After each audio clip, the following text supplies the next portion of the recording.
Ok, bonjour, bienvenue à tous donc, pour cette vidéo numéro 401, donc, qui est la première de cette section numéro 4 sur des rappels de mathématiques. Donc, je vais juste basculer sur mon écran de slides. Ok. Donc, on va attaquer cette première série, cette petite capsule sur les notions un peu générales de maths. J'essaierai d'aller assez vite parce que je me rends compte qu'il y en a quand même pas mal, puis je m'étais dit que les capsules seraient généralement assez courtes. Donc, on va parler un petit peu de mathématiques. Donc, je reviendrai un peu sur différentes notions standards de maths, même si on en reviendra un peu plus tout au long de l'introduction, en particulier quand on fera l'incertitude, où je reviendrai sur les principes de probabilité. Donc, on fera ces petits dessins d'ensemble.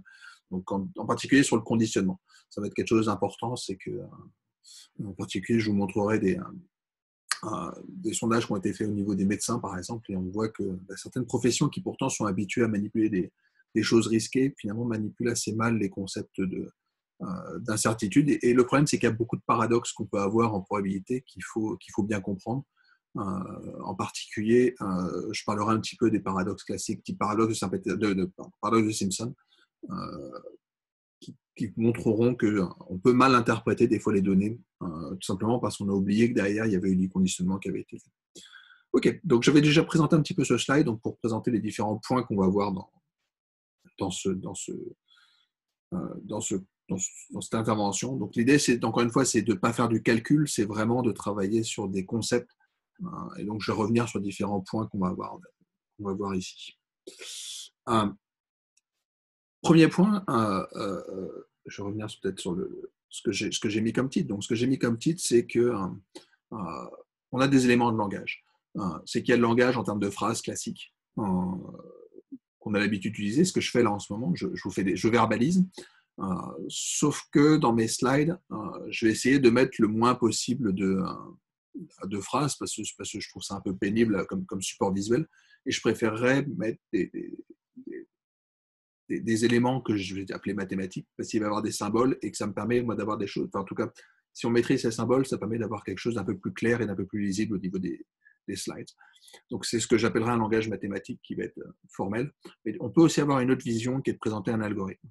Donc, par exemple, je vous mets ici 3 définitions qui, pour moi, sont équivalentes. C'est ce que c'est qu'une moyenne. Donc, une moyenne, ce que nous dit le dictionnaire, en l'occurrence, je pense que c'est Wikipédia, c'est que ce qu'on appelle une moyenne, c'est la somme des nombres divisée par le nombre d'éléments qui sont utilisés.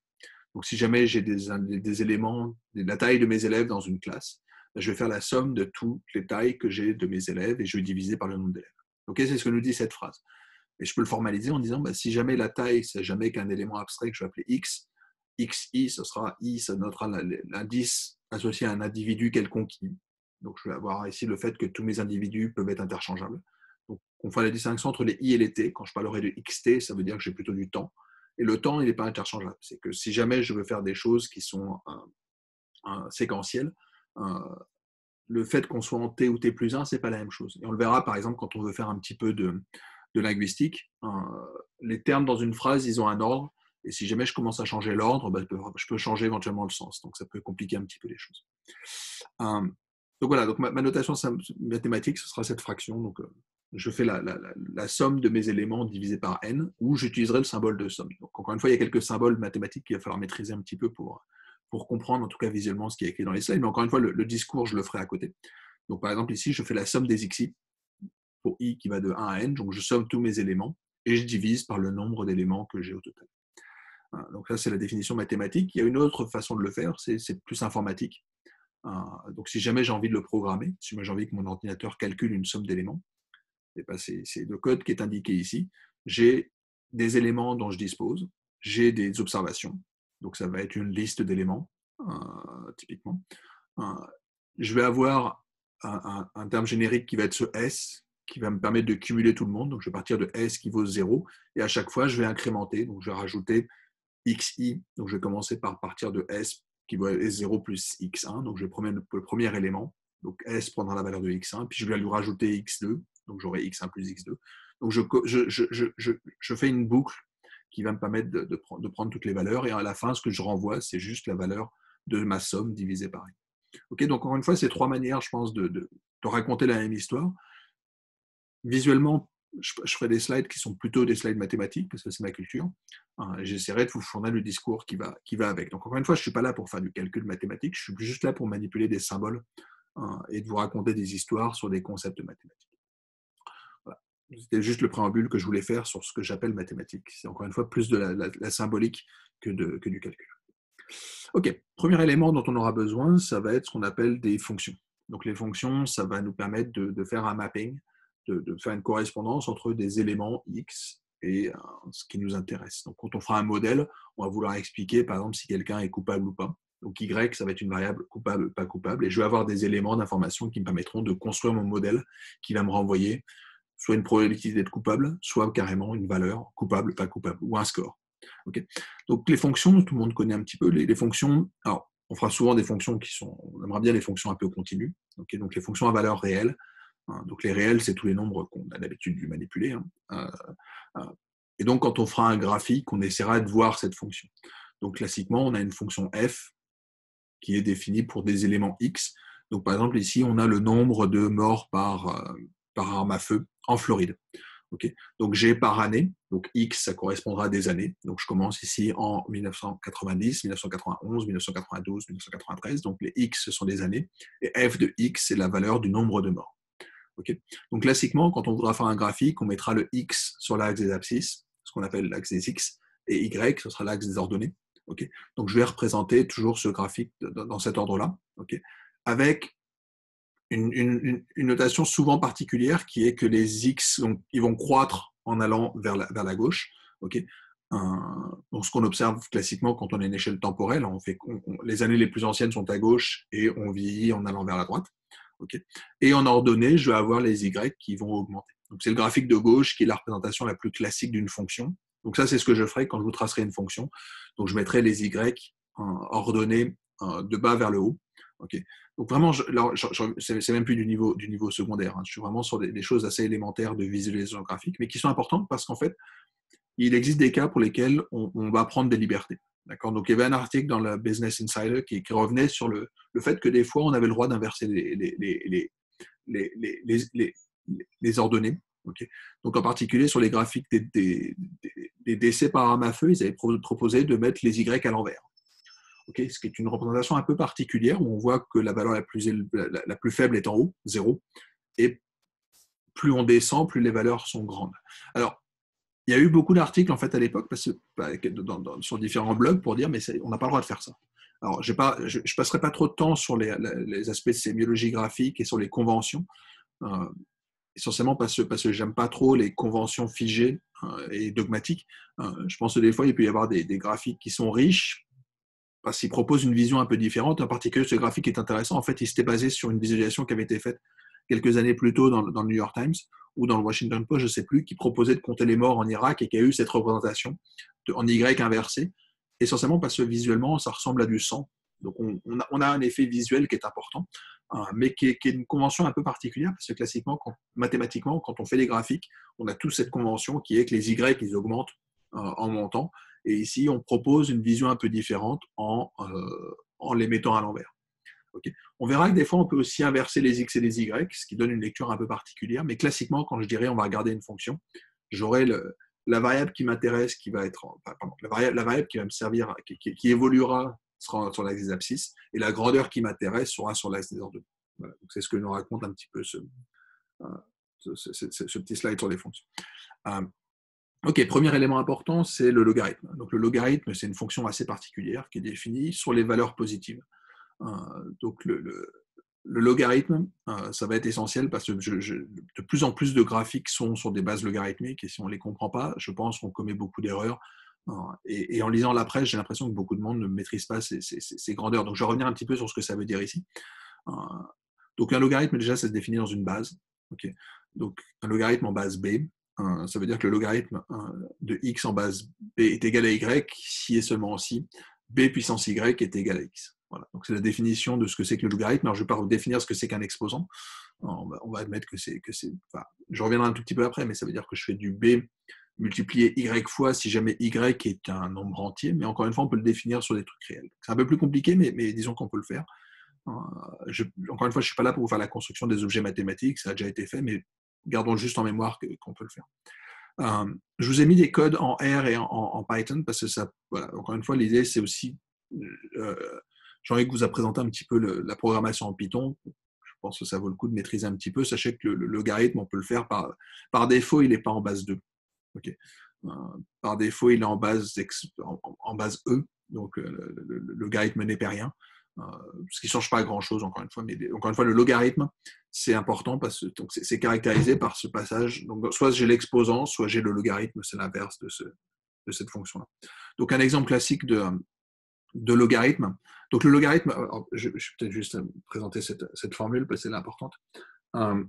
Le logarithme, ça vérifie cette propriété-là. C'est que le logarithme d'un produit, ça devient la somme des logarithmes des différents éléments. Okay, donc c'est un petit peu ce que j'avais déjà raconté un petit peu dans les slides sur les échelles logarithmiques. Okay. Si jamais je regarde le logarithme de 2 fois x, ça va me donner 2 fois le logarithme de x. Donc on va passer à quelque chose qui est multiplié à quelque chose qui va devenir additif. Okay, donc c'est vraiment la chose importante. En fait, si jamais je veux une fonction qui vérifie cette propriété-là, que le f de xy soit égal à f de x plus f de y, on va tomber sur le logarithme. C'est la fonction qui vérifie ce genre de choses. Donc cette fonction, on va la retrouver partout. Donc je vous ai mis l'exemple classique du pot de Nutella. Le pot de Nutella, généralement, sa décroissance, elle va suivre une échelle logarithmique. C'est-à-dire que le premier jour où j'ouvre le pot, j'en mange plein. Mais finalement, la même quantité, le premier jour, elle m'a pris une journée. Ensuite, je vais peut-être le faire sur 2 jours. Puis peut-être, je vais le faire sur 4 jours. Puis sur 8 jours. Et sur la fin, on est capable de manger pendant une semaine sur quelque chose d'infinitésimal. Donc, on a faut garder ça en tête. Donc, cette échelle logarithmique, c'est vraiment je l'aime bien en base 2 parce que c'est assez souvent ce qu'on mémorise. Donc, à chaque unité, on va doubler le nombre de jours, par exemple, si x était des jours. Okay. Alors, juste un petit point important, c'est ce qui est marqué en bas, c'est que le logarithme n'a de sens que si j'ai des éléments positifs. Okay. Strictement positifs. Ce qui veut dire que si jamais je compte, par exemple, le nombre de visites chez le médecin, et je me dis, je pense que le nombre de visites de ces médecins, ça peut s'expliquer, mais il faut passer par un log, parce qu'il y a des gens qui y vont énormément et ça me fausse toute mon analyse. Le problème, c'est que les gens qui ne vont pas chez le médecin, ça me fait un zéro. Et je ne peux pas prendre le logarithme quand j'ai des zéros. Donc, il y a un petit souci technique. On en parlera peut-être quand je vous présenterai ce qu'on avait fait sur les tweet stance, où on parlait un petit peu de ce qui se passait dans les événements de type Occupy, Indignados, où on regardait ce qui se passait sur le site et sur les comptes Twitter et Facebook. Et il y a des jours où il n'y avait par exemple aucune arrestation. Donc on ne pouvait pas passer en échelle logarithmique sur les nombres d'arrestations, par exemple, parce que des fois on avait des zéros. Et les zéros, ça pose un problème. C'est que typiquement, on aurait bien aimé passer en échelle logarithmique, mais on ne pouvait pas à cause des zéros. Donc ça pose des fois des petits soucis. Des petits soucis techniques comme ça sont gênants et il faut bien les comprendre, sinon on peut faire des... On va vouloir le programmer et on va avoir une erreur, et l'erreur, elle vient de là. Je n'ai pas le droit de calculer le logarithme de 0. Donc le logarithme, c'est cette fonction-là. Donc c'est une fonction qui va croître, mais très lentement. Okay, donc repensez à mon pot de Nutella. Okay, au début, j'en mange beaucoup, et au fur et à mesure, je mange de moins en moins, parce que... je ne sais même pas pourquoi. Donc le logarithme, encore une fois, c'est lié à une histoire d'inverse. Donc c'est l'inverse de la notion d'exponentiation. Okay. Et ça vient à dire donc le logarithme de x qui vaut y, ça veut dire que b puissance y, exposant y, est égal à x. D'accord. Donc si jamais je prends le logarithme d'une exponentielle, je retombe sur l'identité. Okay, donc c'est un petit peu ce que raconte ce slide. Donc on a cette dualité entre les exposants. Donc les exposants, par contre, ça augmente très très vite. Okay, donc une croissance exponentielle, c'est le contraire. C'est que tout le temps, je vais doubler, ou je vais multiplier en tout cas par une même constante. Okay, donc on a vraiment cette vision duale entre les deux éléments. Donc c'est ce qu'on appelle une notion d'inverse. Okay, donc quand j'ai une fonction qui croît en logarithme, son inverse va croître exponentiellement vite. D'accord. Donc il faut toujours penser au fait que j'ai cet aller-retour possible entre une fonction et son inverse. Okay, donc c'est ce que je raconte ici. Quand j'ai des choses qui sont multipliées en prenant le logarithme, je vais avoir des sommes. Par contre, de manière inverse, quand j'ai des éléments que je multiplie et quand j'ai des éléments que je somme et que j'ai envie de les multiplier, il faudra prendre leur exponentielle. D'accord. Donc la b puissance x plus y devient le produit. Okay, donc l'exponentiation fait passer d'une somme à un produit. Le logarithme fait passer du produit à une somme. D'accord? Donc, et visuellement, cette histoire d'inverse, on va la voir sur ce graphique de droite. En courbe rouge, j'ai mon logarithme. En courbe bleue, j'ai mon exponentielle.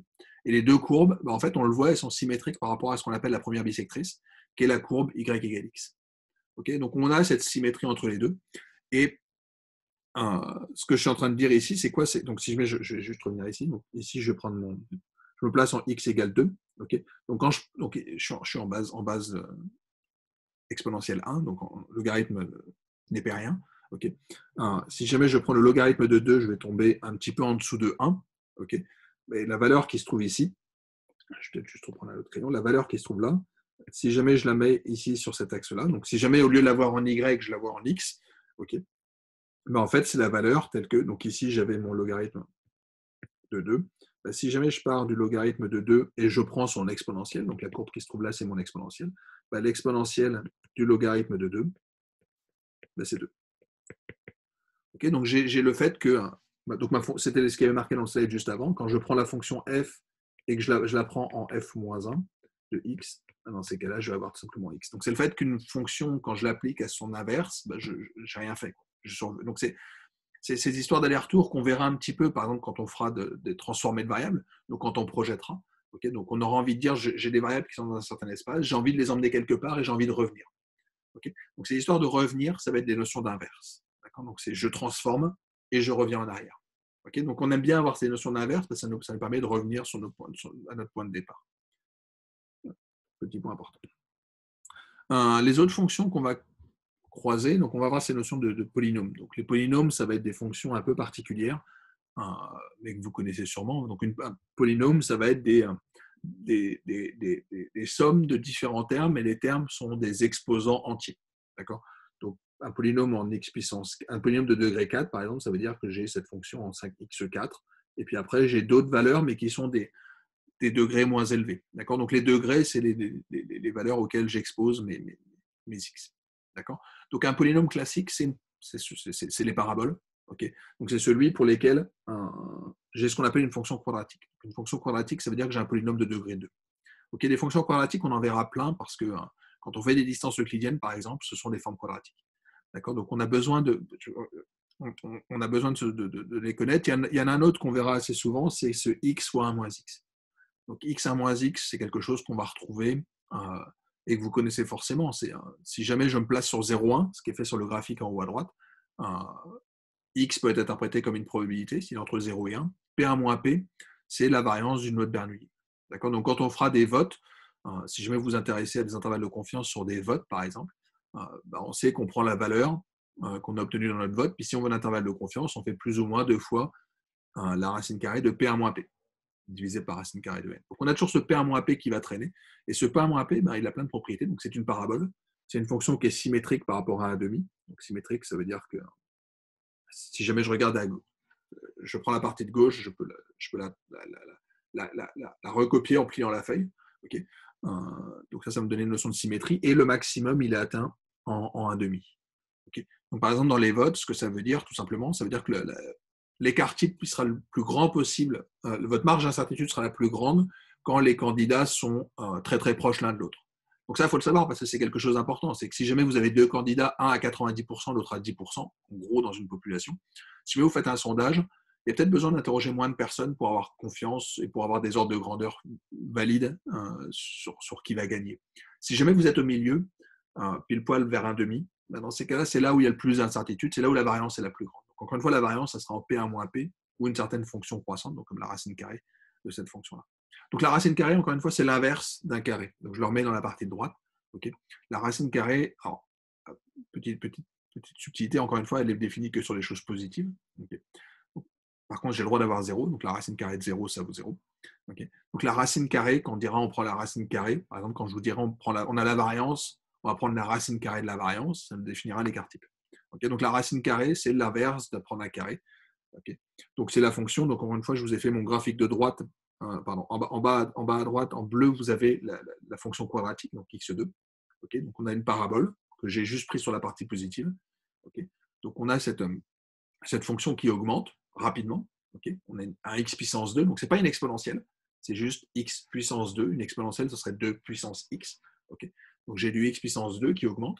Et ensuite, j'ai ma racine carrée qui augmente, mais moins vite. Alors, il faut faire juste très attention sur ce moins vite. C'est qu'en fait, ce moins vite, ben, il n'est pas vrai sur 0,1. Donc, quand on travaillera sur les probabilités, on aura toujours des raisonnements qui sont un peu inverses de ce qu'on aurait de manière intuitive. C'est que si jamais je vous dis un x à la 2, ça peut être très grand. Donc, en particulier, on verra quand on fait des régressions, quand on dit on fait des moindres carrés, ben, ça va être très sensible au point aberrant. C'est que des valeurs grandes, quand on les élève à la 2, elles sont très grandes.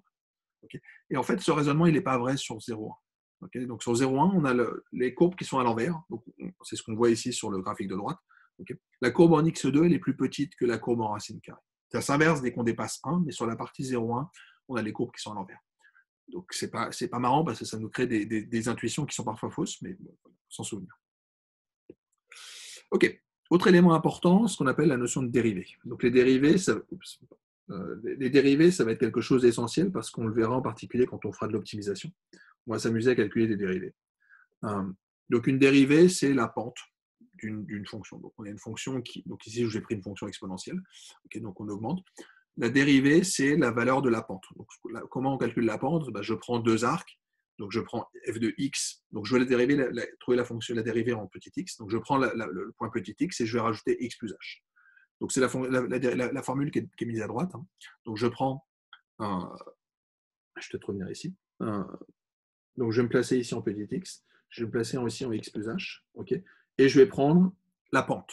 Donc comment je définis la pente? C'est de combien je monte divisé par de combien j'ai avancé. D'accord? Donc c'est vraiment la fonction qui est donnée en haut ici, dans cette fraction. Donc la différence qui se trouve là, c'est le numérateur, c'est f de x plus h moins f de x.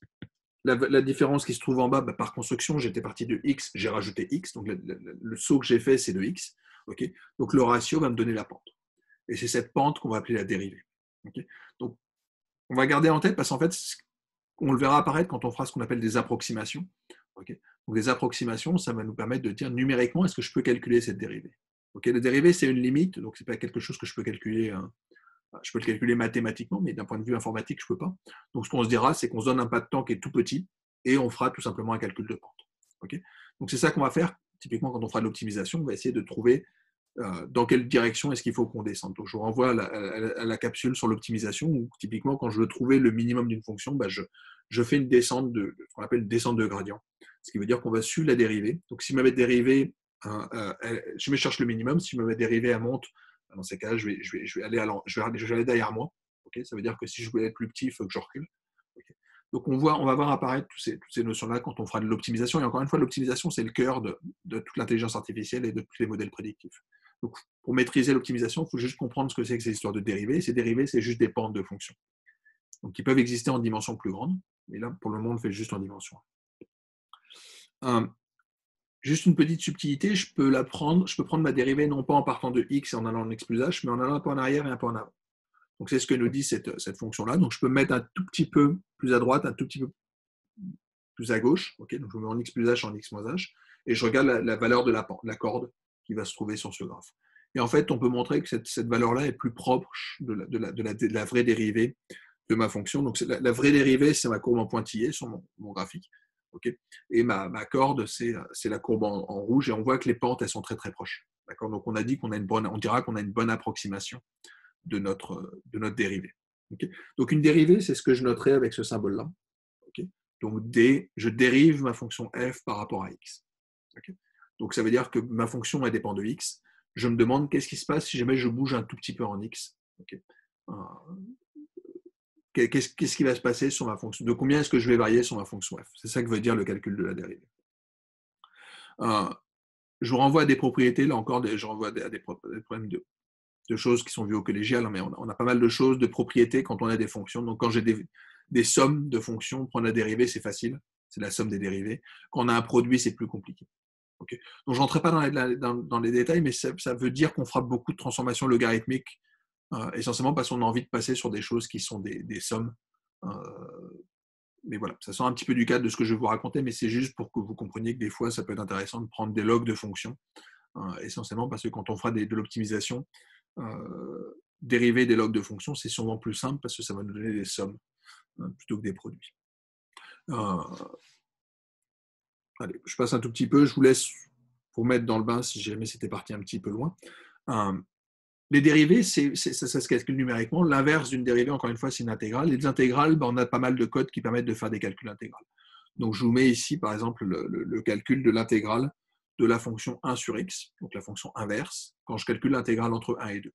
Donc, vous avez le code en Python en haut. Okay, donc, il vous dit que cette intégrale, elle vaut à peu près 0,69. Okay, et vous avez la version en R. Donc, je mettrai beaucoup de code en R parce que je code en R. Donc, pour moi, c'est plus simple de coder en R. Et c'est juste pour vous montrer que on a deux langages qui nous racontent la même histoire. La syntaxe est très proche. Okay, mais voilà, c'est juste pour vous dire qu'on peut calculer toutes ces choses-là d'un point de vue informatique. Donc l'intégrale, c'est le contraire. Okay, donc si jamais j'ai une fonction g dont la dérivée, pardon, si je mets ma dérivée de f, je l'appelle g, ben dans ces cas-là, quand je vais m'amuser à intégrer g, je vais tomber sur f. Okay, donc pourquoi c'est important les dérivés? C'est important l'optimisation, mais c'est aussi important parce qu'en fait, derrière les dérivés se cachent les intégrales, et les intégrales, c'est des calculs d'air. Okay, donc l'intégrale, typiquement d'une fonction entre deux valeurs, ben, ça va être l'air qui se cache entre les deux valeurs. Donc par exemple, si ici j'ai ma fonction f', l'air qui va se trouver ici, donc c'est l'intégrale entre 0 et 1 de ma fonction f' de t dt. Okay, et ça, par construction, donc une fois que vous avez compris qu'on a cette propriété-là, le fait que si jamais je calcule l'intégrale d'une dérivée, donc encore une fois, j'ai une notion d'inverse qui se cache. Okay, l'intégrale, c'est l'inverse de la dérivée. Donc si jamais je calcule l'intégrale d'une dérivée, ben, je retombe sur ma fonction. Donc ça fera du f de 1 moins f de 0. Okay, donc il faut vraiment penser les intégrales comme étant des aires. Okay, et les aires, encore une fois, il y aura des conventions graphiques derrière qu'il faut avoir en tête. Donc, quand on fera des graphiques et qu'on assurera des parties, ça veut dire que visuellement, on se demande si l'aire qui se trouve assurée, elle est plus grande ou plus petite qu'une autre, ou plus grande ou plus petite que 50%, par exemple. Okay, donc, ça voudra dire qu'on a peut-être plus de 50% de chance d'avoir un certain événement. D'accord, donc, derrière les calculs d'air se cachent souvent des probabilités, se cacheront des espérances et ce genre de choses. Okay, et petite subtilité, donc on a un lien entre les fonctions inverses et les fonctions logarithmiques. Okay, donc les logarithmes sont en fait des intégrales des fonctions inverses, pas des fonctions en 1 sur x.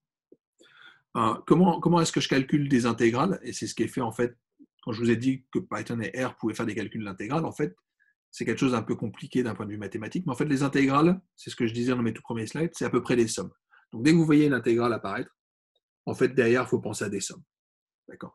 Donc une intégrale, c'est jamais qu'une somme. Donc en l'occurrence, mon intégrale qui se trouve l'air, qui est sous ma courbe à droite, ben, je peux l'avoir comme des sommes de plein de petits rectangles. Donc ça va être l'air de tous ces petits rectangles.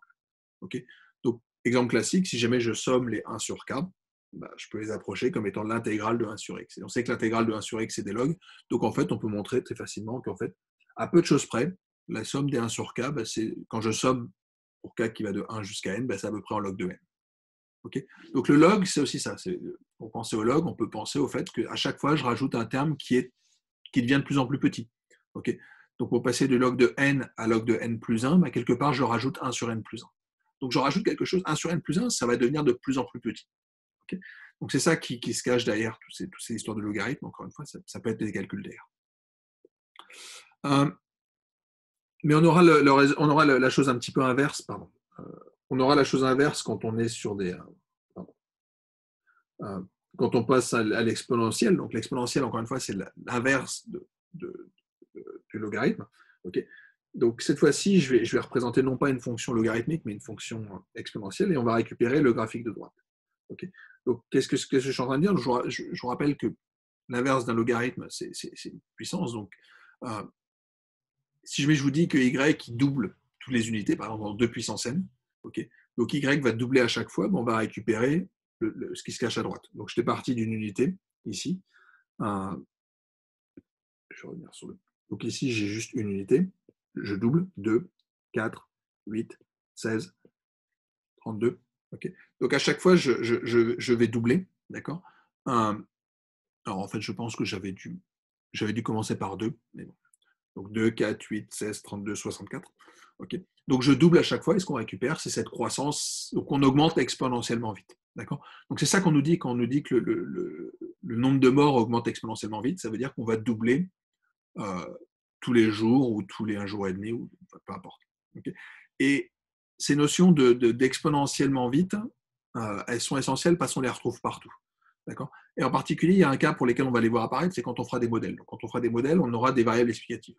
D'accord. Donc, éventuellement, si vous voulez prédire le prix d'une maison, bah, vous pouvez utiliser la superficie de la maison, vous pouvez utiliser le nombre de pièces, vous pouvez utiliser le quartier, vous pouvez utiliser en quelle année a été construite. Donc, on va avoir des variables explicatives. Et ce qu'il faut comprendre, c'est que quand vous construisez un modèle avec P variables explicatives, bah, vous pouvez en construire plein. Vous décidez d'en prendre une et pas l'autre, l'autre et pas l'une. Okay. Et en fait, quand vous avez P variable explicative, vous pouvez construire 2 puissance P modèles. Okay. Tout simplement, est-ce que je prends la variable x1? Oui, non. Est-ce que je prends la deuxième? Oui, non. Donc à chaque fois, on a 2 possibilités, oui ou non. Et donc, on a 2 puissance P, un modèle possible. Et 2 puissance P, ça augmente très très vite.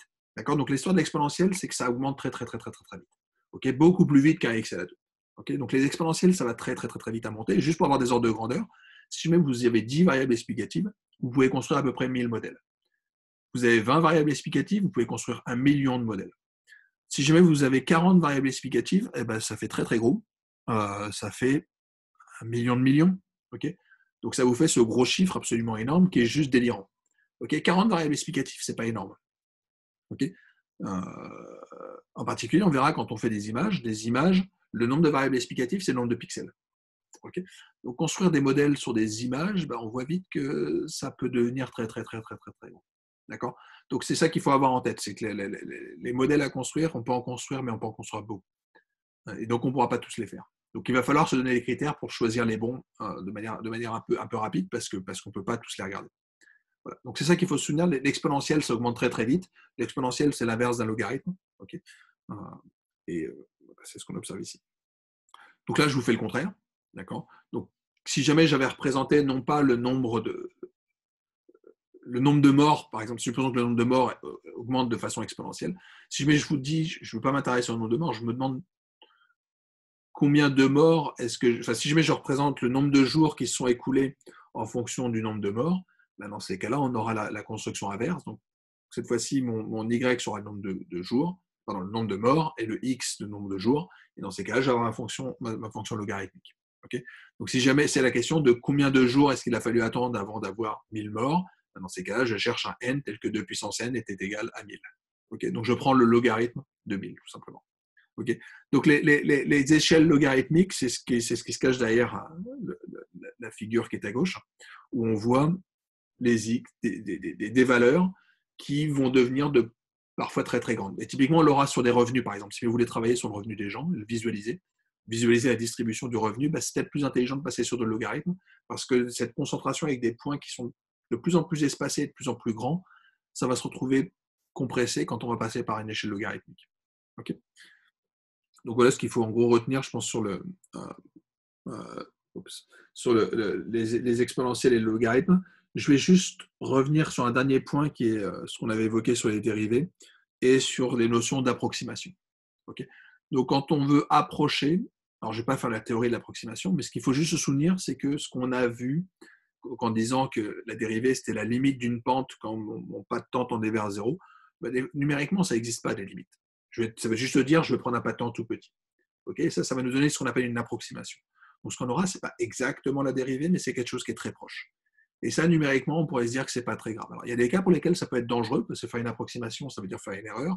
Et le problème, c'est que si les erreurs, je les cumule trop, ça va devenir dangereux. Okay, donc prendre une exponentielle de petites choses, ça peut vite devenir très très gros. Si jamais c'est juste des sommes, ça peut rester petit, si jamais c'est une somme finie. Okay, donc l'histoire de l'approximation, ça va être ça. Donc par exemple, ma pente, ça va me dire, alors encore une fois, je donne les formules parce qu'on les verra réapparaître plus tard, en particulier quand je parle de l'optimisation. Okay, mais donc je vous disais que la dérivée, c'était la pente, c'est-à-dire la valeur dont j'ai varié en y. Donc je prends f de x plus h moins f de x, divisé par la distance dont je me suis avancé. Donc je passais de x à x plus h. Et ça, je peux le réécrire de manière un petit peu différente. Donc ça, c'est tout simplement une règle de 3. Ça veut juste me dire que f de x plus h, c'est à peu près la valeur en x plus h fois la dérivée prise en x. Donc c'est le graphique de droite. C'est de dire, alors je vais juste revenir sur mon petit crayon. Ici, j'étais en petit x. Ici, je suis en x plus h. Ce que je suis en train de vous dire, c'est que la valeur que je vais prendre en x plus h, j'ai peut-être pas forcément envie de la calculer, j'ai juste envie de l'approcher. Dans ces cas-là, je vais prendre la valeur en f de x plus h fois la valeur de ma dérivée. D'accord? Donc ça va me placer ici, alors que la vraie valeur, elle se trouve un petit peu différente. Donc ça va être une erreur. Okay? Donc je vais commettre une erreur d'approximation, okay, qu'on pourrait corriger. Encore une fois, il y a toute une théorie autour de ça. Mais ce qu'il faut juste se souvenir, c'est que je vais récupérer ce genre de fonctions qui vont nous servir par la suite. C'est de dire qu'une fonction, si jamais je suis en un point X et que j'essaye de me placer un tout petit peu plus loin, dans ces cas-là, il suffit de prendre f de x et de rajouter h fois la dérivée en petit x. Donc la dérivée nous servira à avoir des approximations. Et cette formule-là va nous servir en fait de base pour faire des descentes de gradient, qui consiste à dire je vais me placer en un point, puis je vais descendre suivant la dérivée. D'accord? Donc c'est cette formule-là en fait qui va se cacher derrière. Voilà. Donc je n'irai pas beaucoup plus loin, mais gardez ça en mémoire. Les approximations, les dérivées vont être utiles quand on fera des approximations sur des fonctions. Okay. Pensez à une fonction comme étant un modèle. Quand si je bouge un tout petit peu, de quoi est-ce que ça bouge? Ça fait appel à des gradients et des dérivés. Okay. Et dernier élément, et après promis, je m'arrête. Dans les grandeurs qu'il faut connaître, il y a des notions sur les comptages. Donc il y a la notion de factoriel et la notion de combinaison. Okay. Donc si jamais j'ai 4 éléments et que je veux connaître combien de combinaisons possibles il y a parmi ces 4 éléments, c'est ce qu'on appelle une factorielle. Une factorielle, c'est combien d'éléments, combien de possibilités j'ai pour le premier élément, j'en ai 4, comme j'ai 4 lettres. Combien de possibilités j'ai pour le second, j'en ai 3, puisque j'en ai pris une pour le premier. Combien j'en ai pour le troisième, il ne me reste plus que 2. Et pour le dernier, c'est ce qui reste. Il en reste 1. Donc c'est 4 fois 3 fois 2 fois 1. Et faire ces produits de tous les entiers, n fois n-1 fois n-2 fois n-3, c'est ce qu'on appelle factoriel n. Factoriel n, c'est énorme. D'accord? Donc, gardez ça en tête. Okay? Des factoriels, c'est important parce que c'est combien d'arrangements je peux créer. Et c'est vite très, très gros. Il y a un autre élément qui nous intéressera, c'est combien est-ce que je peux créer de combinaisons de plusieurs termes. Donc, par exemple, combien je peux créer de paires parmi mes 4 éléments. Je peux en créer 6. Encore une fois, ce que j'appellerais des paires, c'est non ordonné. Okay, les combinaisons et les arrangements, je renvoie là aussi un cours de proba, mais ce n'est pas fondamental. Ce qui va plus nous intéresser, nous, c'est les combinaisons. Donc, par exemple, j'ai 4 variables possibles. Je veux créer un modèle avec 2 variables explicatives. Combien je peux en créer? Je peux en créer 6. Okay. Donc, en fait, ce qu'on peut montrer, c'est la formule qui est marquée en bas à droite, et on reviendra là-dessus quand on fera le paradoxe des anniversaires, parce que c'est un paradoxe assez classique sur les données, qui est que des fois, on a besoin de moins d'éléments que ce qu'on pense. Okay. Tout simplement parce que quand j'ai n éléments, quand je regarde le nombre de combinaisons de paires parmi ces n éléments, c'est quelque chose qui est un n à la 2, divisé par 2, à peu de choses près. Donc, il faut juste garder ça en tête. Encore une fois, je reparlerai là-dessus quand on fera les slides 1, 3, 1. Donc, dans la première section, quand on parlerait de données et des paradoxes, je parlerai du paradoxe des anniversaires. Et ce qui se cache derrière le paradoxe des anniversaires, c'est cette fonction x à la 2 qui apparaît quand on fait des calculs de combinaison. Okay. Donc, gardez ça en tête. Encore une fois, on le reverra quand on fera un petit peu de probabilité, mais quand on compte, il y a des grandeurs qui apparaissent, qui sont ces factoriels et ces éléments combinatoires. Okay. Donc, juste pour faire un petit wrap-up à la fin, ce qu'on a vu là aujourd'hui, c'était quoi? C'était cette histoire de logarithme et d'exponentiation. Okay. Donc, prendre une exponentielle. Le logarithme, c'est intéressant parce que ça transforme un produit en une somme. Okay. Autre chose qu'on a vu, c'est des histoires de dérivées. Donc, les dérivées, c'est des pentes. Okay. Et l'inverse d'une dérivée, c'est une intégrale. Donc, au lieu de calculer des différences, on somme. Okay. Ce qui a plein de bon sens. On avait vu un petit peu cette histoire d'approximation, qui consiste à dire que quand je suis en un point x et je me demande où je serai en x plus h, je peux éventuellement me baser sur f de x et la dérivée en x multiplié par h et ces éléments de combinatoire qu'on a évoqués juste ici. Voilà, j'arrête ici, puis je vous renvoie à la suite des documents pour compléter. À bientôt.